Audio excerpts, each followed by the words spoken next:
몸이 괜찮으시다고 하시길래 그러면 차에 대한 부분은 제가 다 수리를 해드리겠다. 그런데 그 다음날 전화가 오더니 목이 아프다고 갑자기 병원에 멀쩡했었는데. 가겠다고 하시는 거예요. 개인 접수를 해드렸죠. 가벼운 접촉 사고였지만 상대방은 생각보다 많은 보험금을 요구했다고 합니다.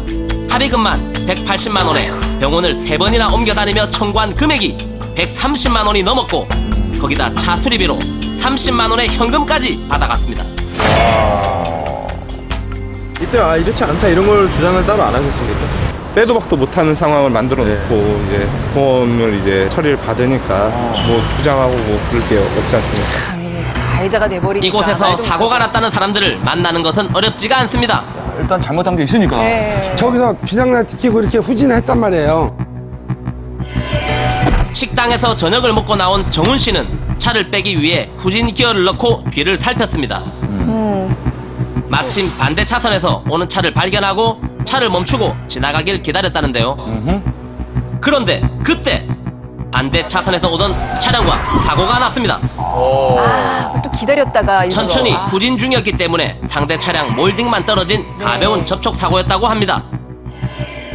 술 먹었냐 이렇게 얘기를 하더라고요. 술 안 먹었으면 경찰을 불러라. 술 먹은 것처럼 보이면. 저녁 시간 식당에서 나오는 정훈 씨를 보고 음주를 의심한 상대방. 하지만 정훈 씨가 경찰을 부르자고 하자 보험 처리를 하자고 하며 자리를 떠났다고 합니다. 경찰은 못 부르는 거죠. 음주 작전은 실패한 거네요. 그렇죠. 이번에도 며칠 후 목과 허리가 아프다며 연달아 입원을 했습니다. 정말 살짝 접촉사고만 난 건데. 자동차 수리비 40만 원과 함께 보험금 740여만 원을 요구. 단순 접촉 사고에 너무한다 싶었지만 세다. 억울해도 네. 합의할 수밖에 없었습니다. 한몫 단단히 챙기셨네요. 어쩔 수 없잖아요. 약자이기 때문에 승격해줄 수밖에 없어요.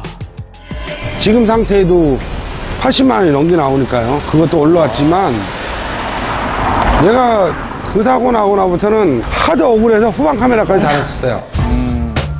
그렇게 되죠. 연달아 사고가 발생하는 먹자골목. 서로 다른 사고들이지만 공통점이 있었습니다. 바로 보험금을 받아간 사람들이 같다는 겁니다. 역시 꼬리가 잡혔구나. 후진할 때 누가 봐줘야겠네요. 저희 회사에도 관련이 있는데요. 자동차 사고 1건과 상해 사고 19건이 관련이 되었습니다. 네.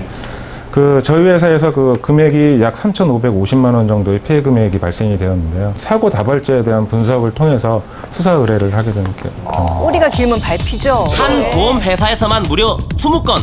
굉장합니다. 도대체 뭐하는 분들인지 무척 궁금한데요. 수사 의뢰를 했다는 경찰서를 찾았습니다. 경찰도 이미 그들을 쫓고 있었는데요.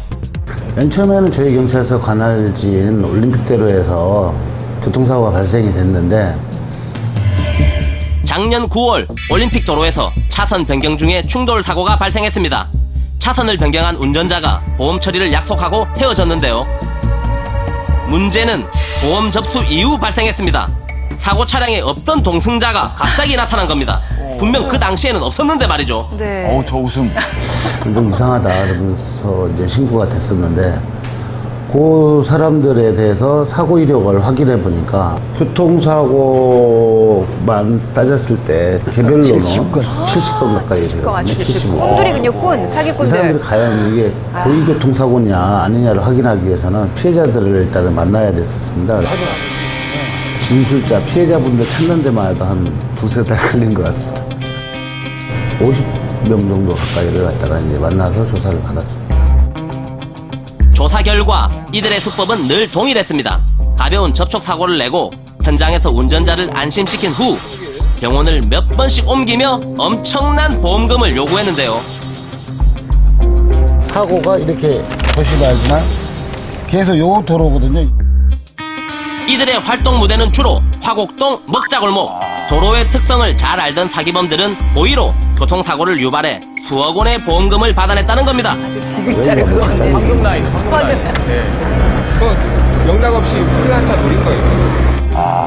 저희가 직장이구나. 거기 좀 위험하다. 직장이죠. 야, 이게 진짜 문제네 문제. 웃음이셨어요? 아니 이거는 사실 답이 없는 거 아닙니까?